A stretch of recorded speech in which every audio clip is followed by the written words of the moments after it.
Hello. Today we learn very easy topics.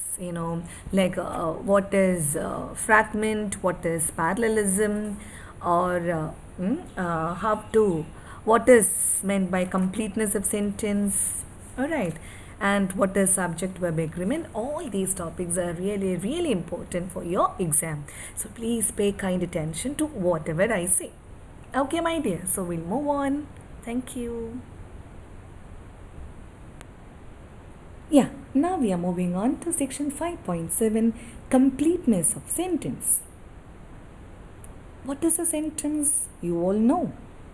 A sentence is a set of words. It contains a subject, a verb, and a complete idea. This is very important. Complete idea. Hello. Now we are moving on to next session, which is really easy. Diversify sentences, which I've already discussed with you. So let me believe my students know how to diversify sentences. I have already taught you there are different kinds of sentences: simple sentence, compound sentence, complex, and we have the fourth type of sentence like compound complex. Okay. And the next question is, why should you diversify your sentence? What is the purpose? This would help you to avoid monotony and give emphasis wherever required. If you write in the similar kind of sentences, if we use similar kind of sentences, it would create a kind of dullness or boredom in your writing. So we have to use different variety of sentences or different kinds of sentences. Alright, so which might help you to avoid monotony or dullness or boredom and give emphasis wherever required. Hello, now we'll see what are the different kinds of sentences, which can be included in academic writing, which help you to diversify your sentences. You all know, I know. Three kinds of sentences are there: simple sentence, compound sentence, complex sentence, and again we have compound complex sentence. What is a simple sentence? From the word simple sentence means what? It has only single verb. Single verb. Otta verb. That's why it's called simple sentence. And a simple sentence has a subject and a verb, and it gives you a complete thought. ഏറ്റവും ഇഷ്ടമുള്ള എല്ലാവർക്കും കേൾക്കാൻ ആഗ്രഹമുള്ള simple sentence എന്താണ്? I love you is an example for simple sentence, right? Yes, it gives a complete idea. The example which I've given here is Susan sang a song. Susan sang a song. Susan is the subject, sang is the verb. So, simple sentence has a subject, a verb, and a complete. It gives a complete idea. It is one main clause or one independent clause. One, since there are no other clauses, we can call this thing as independent clause. What is it called? Independent clause. Example is Susan sang a song or I love you. Alright. Now next kind of sentence is compound sentence. Compound sentence. Compound sentence is a sentence which has two simple sentences joined using conjunctions like and, or, but, for, what is that? Yet, so, etc. It's called ഇത്തരം കൺജങ്ഷൻസിനെ പറയുന്ന പേരാണ് coordinating conjunctions. What is the meaning of conjunction? Conjunction is a joining word which connects two ideas or two sentences together. Conjunction is something that joins two sentences together. Alright. Now, what are the coordinating conjunctions which we use in compound sentence? What are they? And, or, but, nor, yet, so, for, etc. Alright. Now, so I've told you in compound sentence we have two independent clauses or two simple sentences joined together. I love you is a simple sentence. You love me is another simple sentence. We join these two simple sentences using coordinating conjunction and to get a compound sentence like I love you and you love me. The example which I've given here is Susan sang melodiously and her song was well appreciated. There should be a full stop after that. Okay. Susan sang melodiously and her song was well appreciated. Hello. And the next topic that we are going to cover is fragment. What is a fragment? Everybody knows. എനിക്കറിയാം നിങ്ങൾക്ക് എല്ലാവർക്കും അറിയാം എന്നുള്ളത് fragment is a piece of something അല്ലേ? Yes, it is an incomplete sentence, a sentence which is not complete. If I ask you, did you understand the topic? And if you tell me yes, only yes, that is a fragment. What should have been the answer? Yes, we understood what you taught us. അല്ലേ? നിങ്ങൾക്ക് മനസ്സിലായോ class എന്ന് പറഞ്ഞ് ചോദിക്കുമ്പോൾ yes എന്ന് മാത്രം പറയുന്നത് അല്ലെങ്കിൽ യെസ് വി ഡിഡ് എന്ന് മാത്രം പറയുന്നതും ഒരു തരത്തിൽ ഫ്രാഗ്മെൻ്റ് ആണ്. Because the sentence should be like this: yes we understood your class. So instead of that complete sentence what we do is we take a portion of a sentence അല്ലേ? ആ മുഴുവൻ sentence പറയുന്നതിന് പകരം നമ്മൾ ആ സെൻറ്റൻസിൻ്റെ ഒരു ഭാഗം മാത്രം എടുത്ത് പറയുന്നു. That is fragments or fragment. So it is an incomplete sentence or a disconnected piece of a main clause. ആ ഇൻകംപ്ലീറ്റ്നെസ് എങ്ങനെയാണ് വരുന്നത്? Incompleteness may be caused by a missing subject or a verb. That means what? Sometimes subject may be missing in that sentence or the verb may be missing in that sentence. Understood? For example, if I ask you, when are you planning your tour? When are you planning your tour? So you may be answering next week. You may be answering with these two words, next week. That is an example for a fragment. Your answer should have been, we are planning our tour on next week. Okay. So that if you don't give your subject, or if you don't, subject means kartava, vishayamalla kartava, and if you don't add proper verb over there, it can be a fragment. So example for fragment, and then next week or yes, like that. Okay, so what is a fragment, my dear students? It is a sentence which is not complete, or it is a part of a main clause. And why fragment? എങ്ങനെയാണ് fragments ഉണ്ടാകുന്നത്? Because in those disconnected pieces, what will happen? Sometimes subject will not be there. Subject means kartava, or about whom or about what the sentences. ആ ഒരു സംഭവം അവിടെ ഉണ്ടാവില്ല. Otherwise verb will be missing. Verb means what? Action word will be missing. So when are you planning your tour? Next week. എന്ന് മാത്രം പറഞ്ഞാൽ it becomes a fragment. Okay. Now if I have to give another examples from the textbook. There are many critical approaches to reading the works of Shakespeare. Full stop. And feminist, what are the works? What are the approaches? Feminist, Marxist, psychoanalytic and cultural. These words which I have written in yellow color, these words are examples for fragments. Because what is the reason? These are only words. These are not complete, or this does not form a complete sentence. How should I correct it in academic writing or in academic paper or in formal paper? I should not write in fragments. Fragments should not be there in a academic paper or formal paper. So how should I correct the sentence? There are many critical approaches to reading the works of Shakespeare, such as feminist, Marxist, psychoanalytic and cultural. So what happens? This fragment becomes the part of a sentence, and the sentence becomes complete over there, and there are no fragments. Okay, the next example: I am planning to go for a new smartphone. Full stop. The one I am using is dead now. The one I am using is dead now. Again, the one I am using is dead now is a fragment, because It is not, it doesn't give, because what is the one over there? It doesn't give a complete sense, so it becomes a fragment. So what should we do? We should add the fragment to the main clause or to the sentence. How should I do it? I am planning to go for a new smartphone because the one I am using is dead. Now what happened? Now we understand what is the one over there. It is about smartphone. Got it? So it gives the complete sense. I believe you understood. If I have to give you another example,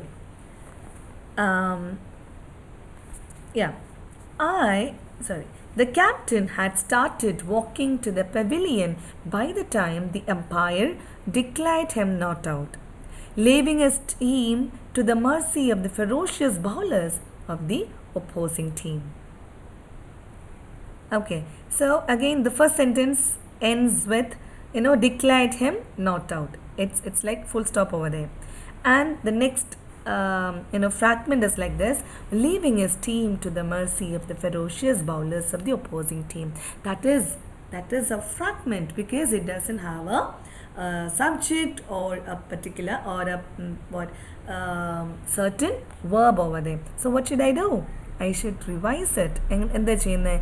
ഈ രണ്ട് സെൻറ്റൻസിനെയും അല്ലെങ്കിൽ see, I'm connecting this fragment to the main clause using the word apparently. അപ്പം എങ്ങനെയാണ്? The captain had started walking to the pavilion by the time the umpire declared him not out, apparently leaving his team to the mercy of the ferocious bowlers of the opposing team. What happened? So when the fragment is connected to the main clause, it becomes a complete sentence. Okay, so what is fragment, my dear? It is an error really. It is an error which is found in papers which should not be there in academic paper. When we converse with someone, we can use it. When we speak to someone, it's okay. But when it comes to writing, especially academic writing, these kinds of disconnected pieces of writing should not be there. Instead, it should have a complete meaning and a complete sense. Understood? I believe you understood. This is really easy a topic and this is really important. Alright.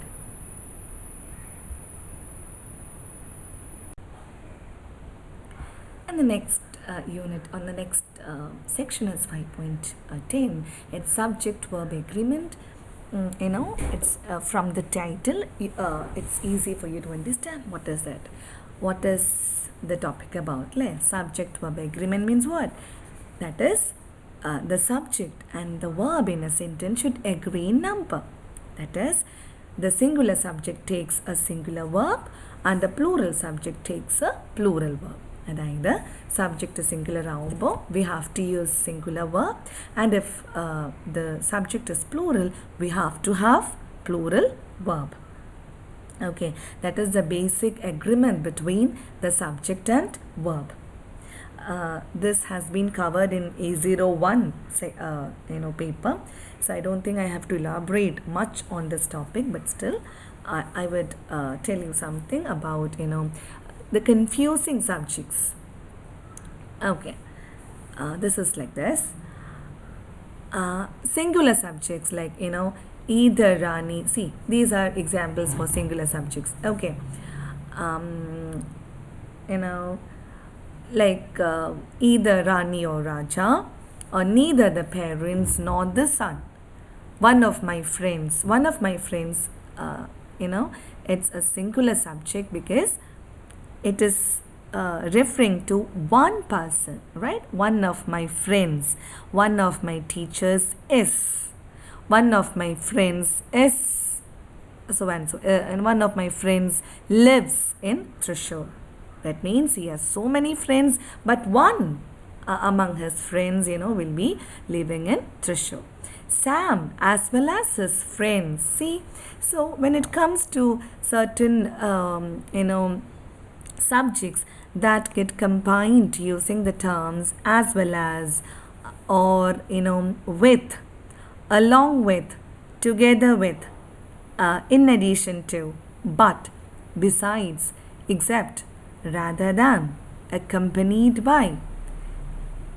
When we see these words, I'll repeat: as well as, with, along with, together with, and not, in addition to, but, besides, except, rather than എന്ന വാക്കുകൾ വെച്ച് join ചെയ്തിട്ടുള്ള subjects ആണെങ്കിൽ we should look into the first subject. പേടിക്കണ്ട, ഒന്നും കൂടെ പറയാം. As well as, പിന്നെന്താണ്, വിത്ത്, along with, in addition to, but, besides, except എന്ന വാക്കുകളൊക്കെ വെച്ച് നമ്മൾ ജോയിൻ ചെയ്യും ചില സെൻറ്റൻസസ് അല്ലേ. For example, Sam as well as his friends. Here Sam is singular subject, his friends എന്ന് പറയുന്നത് പ്ലൂറൽ സബ്ജക്റ്റ് ആണ്. But what should we look to? When the nouns or when the subjects are connected or joined using as well as, we should look into the first subject. നമ്മൾ നോക്കേണ്ടത് എവിടെയാണ്? First subject ആണ്. First subject എന്താ? Sam ആണ്. Sam ആണ് ആദ്യം വരുന്ന subject, പിന്നീട് വരുന്ന സബ്ജക്റ്റ് ആണ് ഹിസ് ഫ്രണ്ട്സ്. അപ്പം നമ്മൾ വേർബിൻ്റെ form നോക്കുമ്പോൾ we should look into the first subject that comes before the conjunction as well as. Okay, as well as എന്ന വാക്കിന് മുൻപിൽ വരുന്ന സബ്ജക്റ്റിൻ്റെ നമ്പർ അനുസരിച്ച്, അത് സിംഗുലർ ആണെങ്കിൽ വേർബ് സിംഗുലർ ആവണം, അത് പ്ലൂറൽ ആണെങ്കിൽ verb plural. For example, if I'm telling you Sam's friends and his mother, Sam's friends and his Sam's friends as well as his mother, അങ്ങനെ വരുമ്പോൾ ആറെന്ന്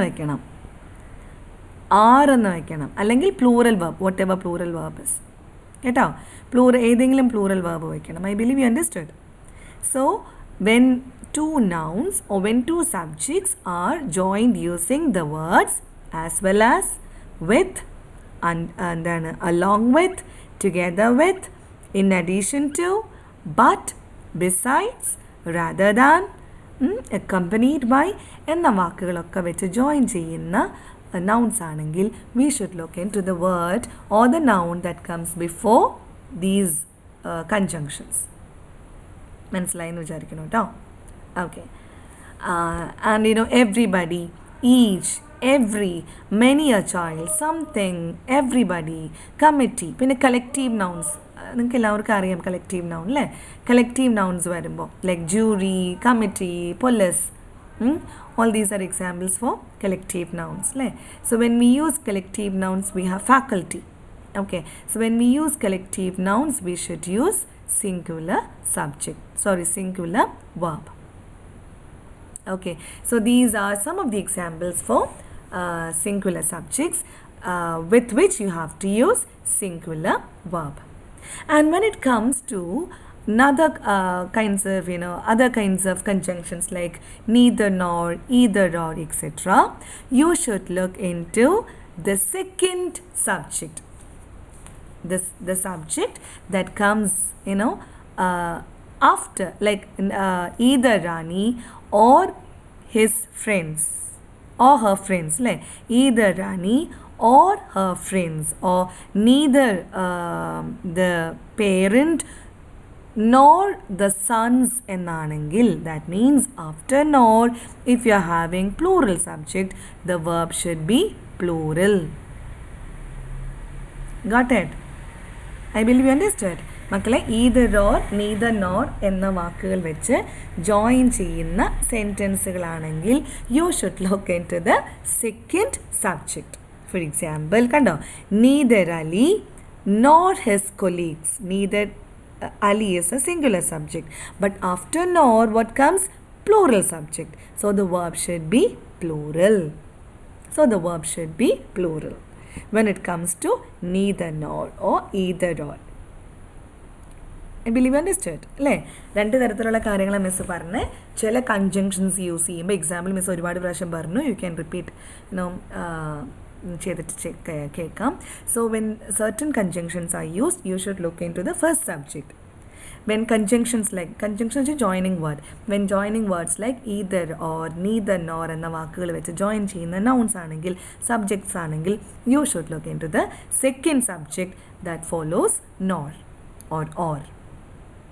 Okay, if that is plural, the verb should be plural. If that is singular, the verb should be singular. And other plural subjects are both, several, some of the people, many, the jury members. Jury in the matram parayum, it is a singular subject. When it comes to like the jury members, we have to use plural verb because that is plural subject. Okay, so these are some of the examples for singular subject and plural subject. I believe you have understood. If you haven't understood, please message me. I can give you clarifications on any topic that you have to have. Okay, so what is the subject verb agreement means? The basic thing is, if the subject is singular, verb should be singular. If the subject is plural, verb should be plural. And I talked about two different kinds of conjunctions that you can see. Okay, my dears. Thank you.